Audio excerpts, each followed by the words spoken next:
The story of the youth who went forth to learn what fear was. A certain father had 2 sons, the elder of who was smart and sensible, and could do everything, but the younger was stupid and could neither learn nor understand anything. And when people saw him they said, "There's a fellow who will give his father some trouble." When anything had to be done, it was always the elder who was forced to do it, but if his father bade him fetch anything when it was late, or in the night time, and the way led through the churchyard, or any other dismal place, he answered, "Oh no, father, I'll not go there, it makes me shudder," for he was afraid. Or when stories were told by the fire at night which made the flesh creep, the listeners sometimes said, "Oh, it makes us shudder." The younger sat in a corner and listened with the rest of them, and could not imagine what they could mean. "They are always saying, 'It makes me shudder, it makes me shudder.' It does not make me shudder," thought he. "That, too, must be an art of which I understand nothing." Now it came to pass that his father said to him one day, "Hearken to me, you fellow in the corner there. You are growing tall and strong, and you too must learn something by which you can earn your bread. Look how your brother works, but you do not even earn your salt." "Well, father," he replied, "I am quite willing to learn something. Indeed, if it could but be managed, I should like to learn how to shudder." "I don't understand that at all yet." The elder brother smiled when he heard that, and thought to himself, "Goodness! What a blockhead that brother of mine is! He will never be good for anything as long as he lives. He who wants to be a sickle must bend himself betimes." The father sighed, and answered him, "You shall soon learn what it is to shudder, but you will not earn your bread by that." Soon after this the sexton came to the house on a visit, and the father bewailed his trouble, and told him how his younger son was so backward in every respect that he knew nothing and learnt nothing. "Just think," said he, "when I asked him how he was going to earn his bread, he actually wanted to learn to shudder."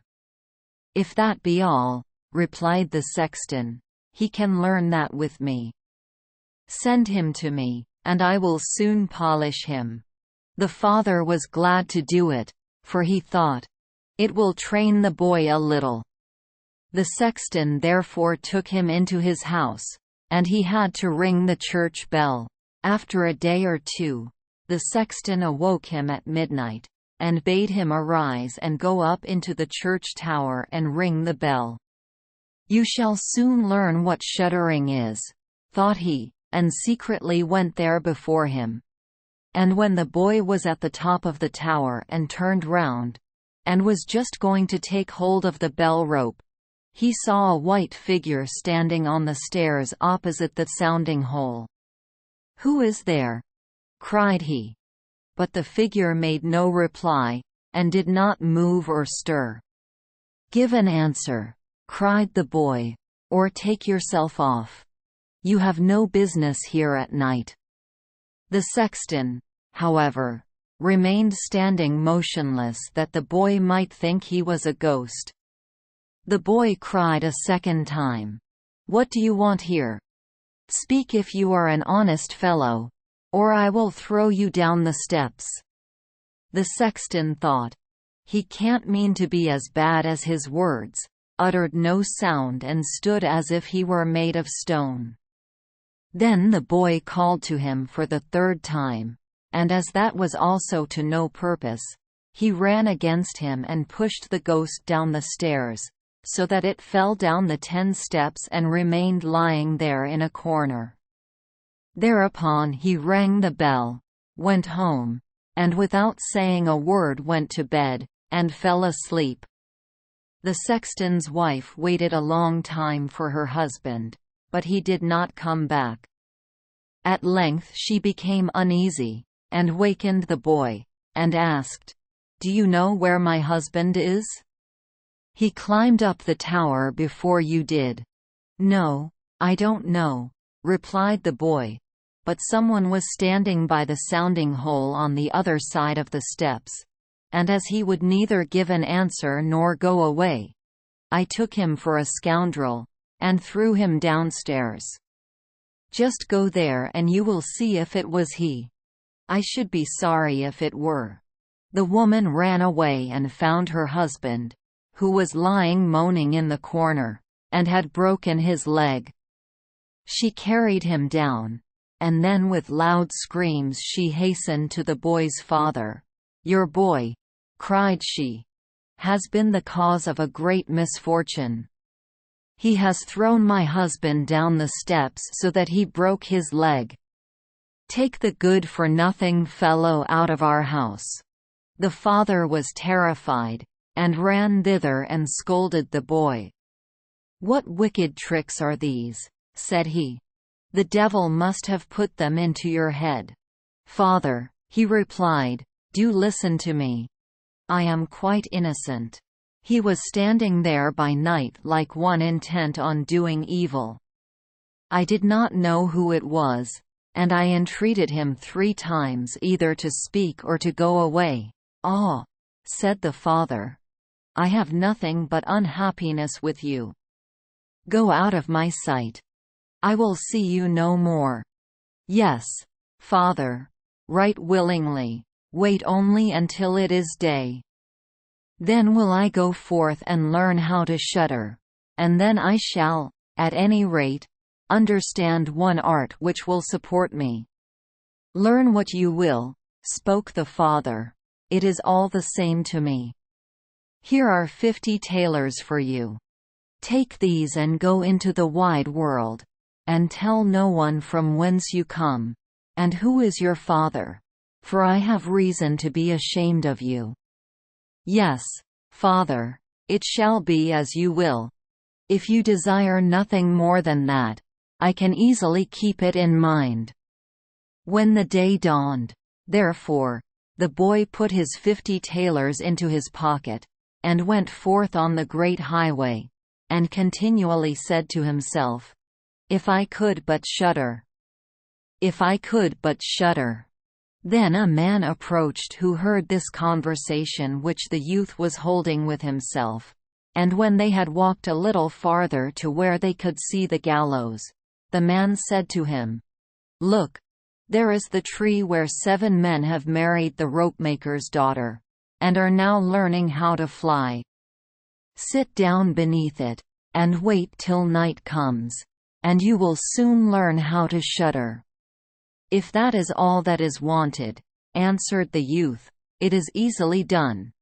But if I learn how to shudder as fast as that, you shall have my 50 thalers. Just come back to me early in the morning." Then the youth went to the gallows, sat down beneath it, and waited till evening came. And as he was cold, he lighted himself a fire.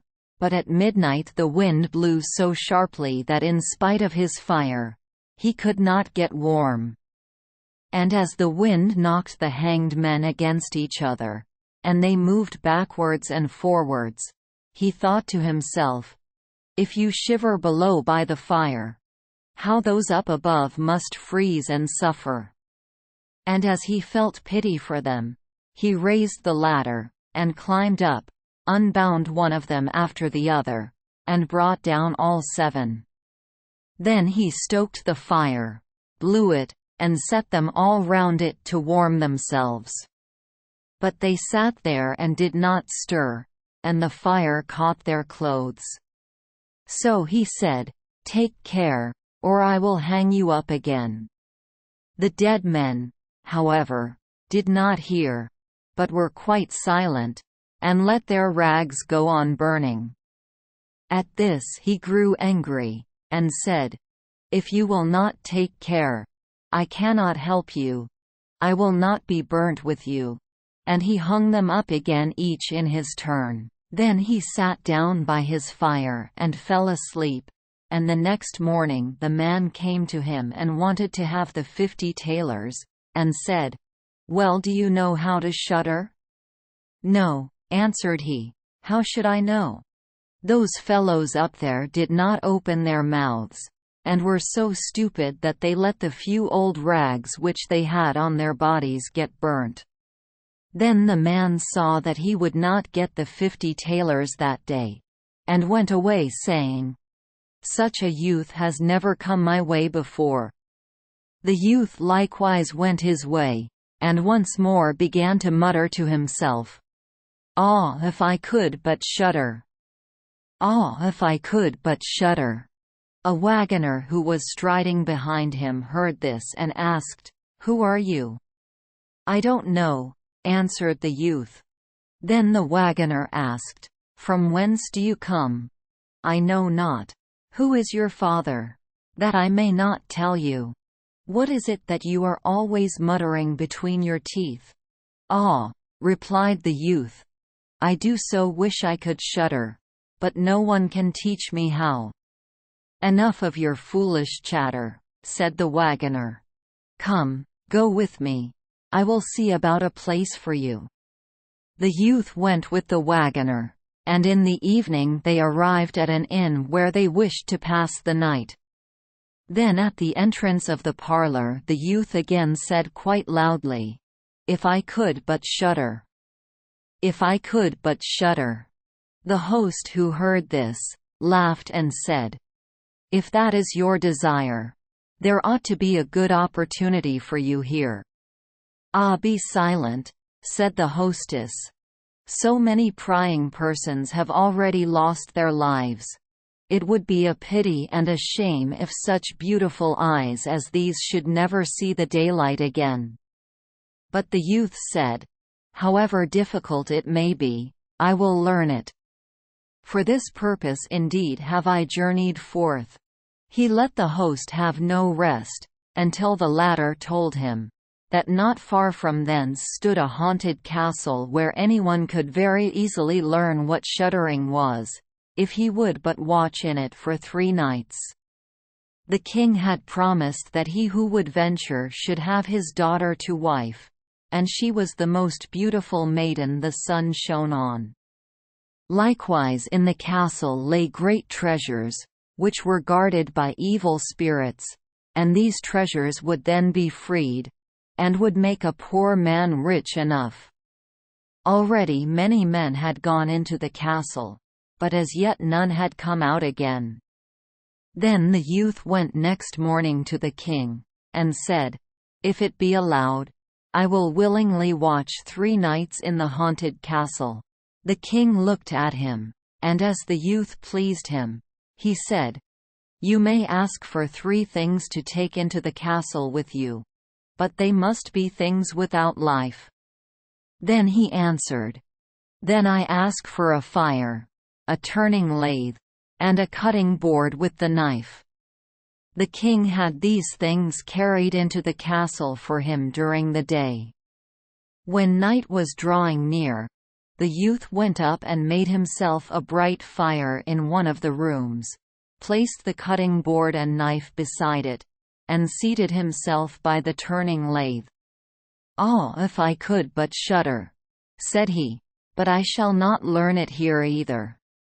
Towards midnight he was about to poke his fire, and as he was blowing it, something cried suddenly from one corner, "Oh, meow!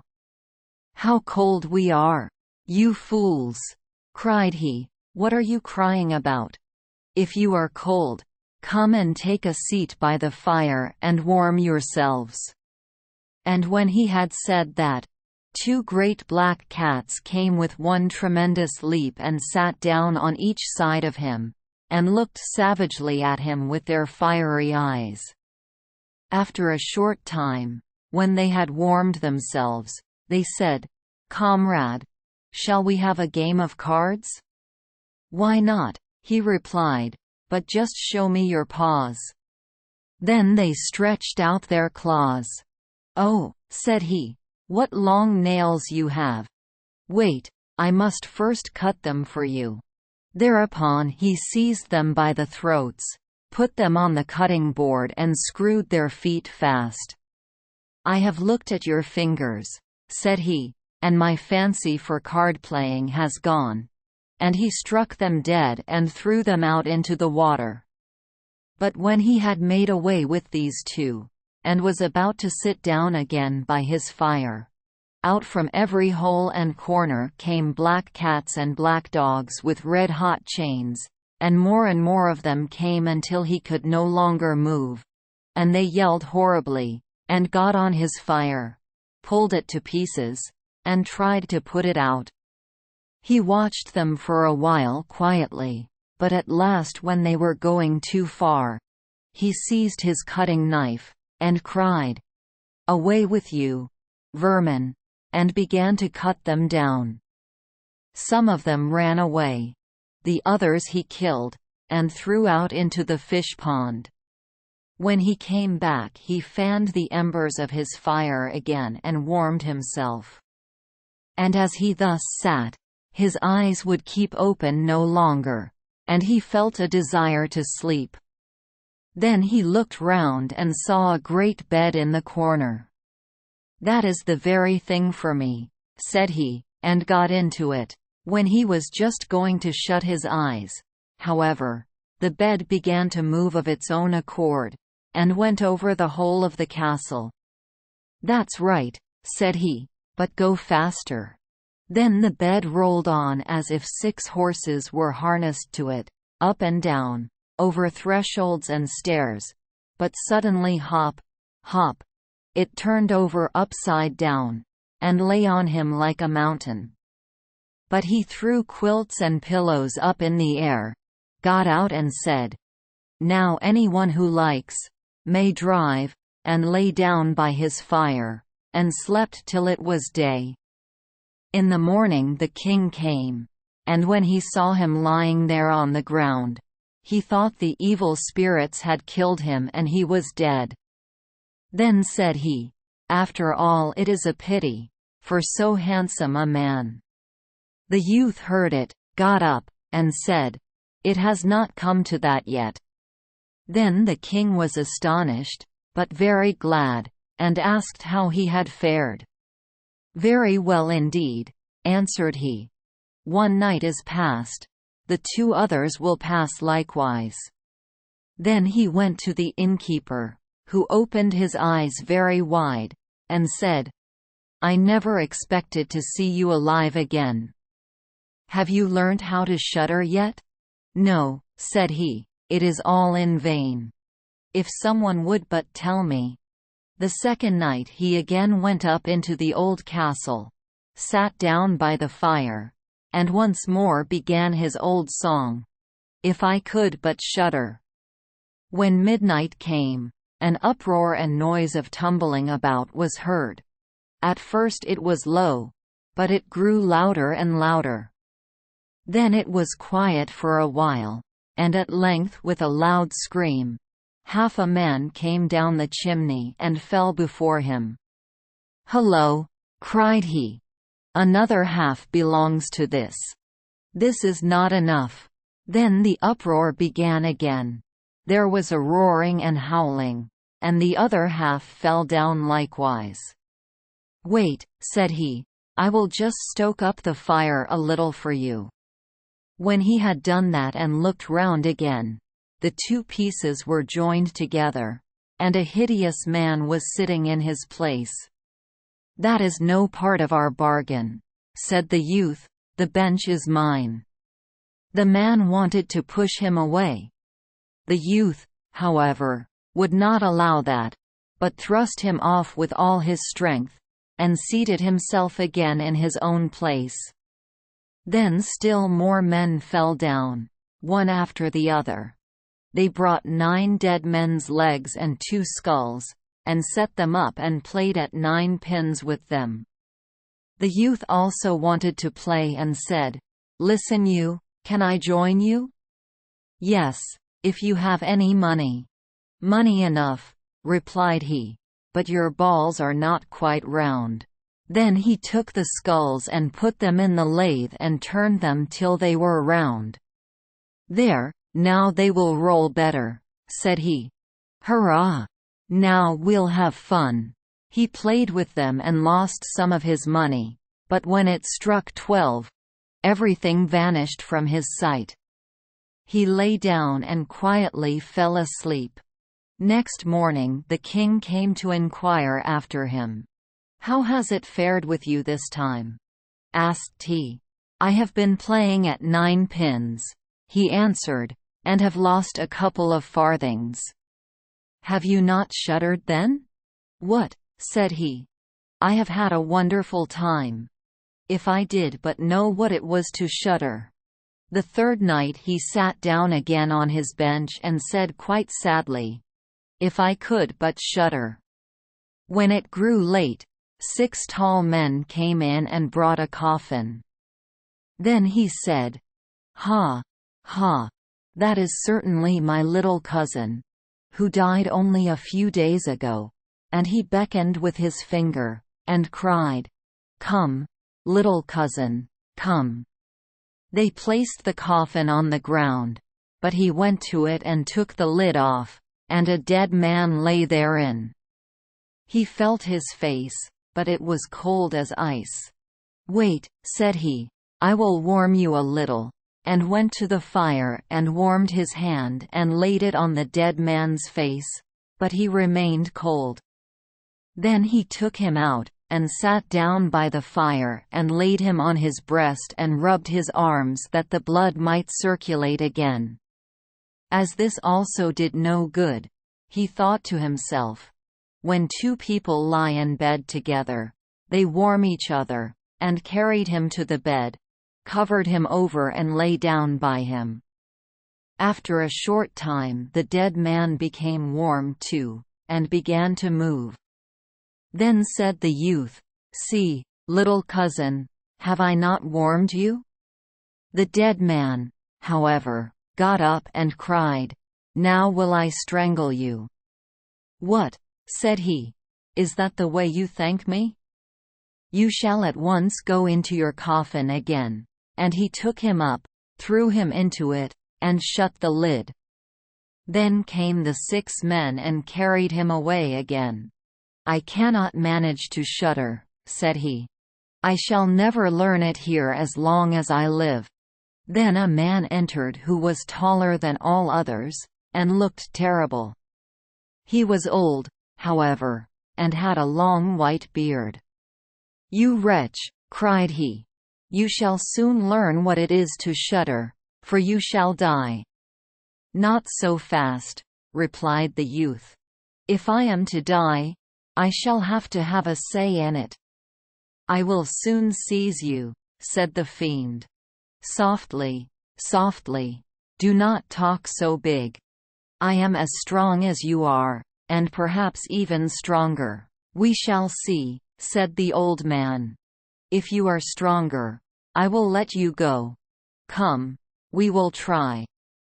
Then he led him by dark passages to a smith's forge, took an axe, and with one blow struck an anvil into the ground. "I can do better than that," said the youth, and went to the other anvil. The old man placed himself near and wanted to look on, and his white beard hung down. Then the youth seized the axe, split the anvil with one blow, and in it caught the old man's beard. "Now I have you," said the youth. "Now it is your turn to die." Then he seized an iron bar and beat the old man till he moaned and entreated him to stop, when he would give him great riches. The youth drew out the axe and let him go. The old man led him back into the castle, and in a cellar showed him 3 chests full of gold. "Of these," said he, "one part is for the poor, the other for the king, the third yours." In the meantime it struck 12, and the spirit disappeared, so that the youth stood in darkness. "I shall still be able to find my way out," said he, and felt about, found the way into the room, and slept there by his fire. Next morning the king came and said, Now you must have learnt what shuddering is." "No," he answered. "What can it be?" "My dead cousin was here, and a bearded man came and showed me a great deal of money down below, but no one told me what it was to shudder." "Then," said the king, "you have saved the castle, and shall marry my daughter." "That is all very well," said he, "but still I do not know what it is to shudder." Then the gold was brought up and the wedding celebrated. But howsoever much the young king loved his wife, and however happy he was, he still said always, "If I could but shudder! If I could but shudder!" And this at last angered her. Her waiting maid said, "I will find a cure for him. He shall soon learn what it is to shudder." She went out to the stream which flowed through the garden, and had a whole bucketful of gudgeons brought to her. At night when the young king was sleeping, his wife was to draw the clothes off him and empty the bucket full of cold water with the gudgeons in it over him, so that the little fishes would sprawl about him. Then he woke up and cried, "Oh, what makes me shudder so? What makes me shudder so, dear wife? Ah, now I know what it is to shudder."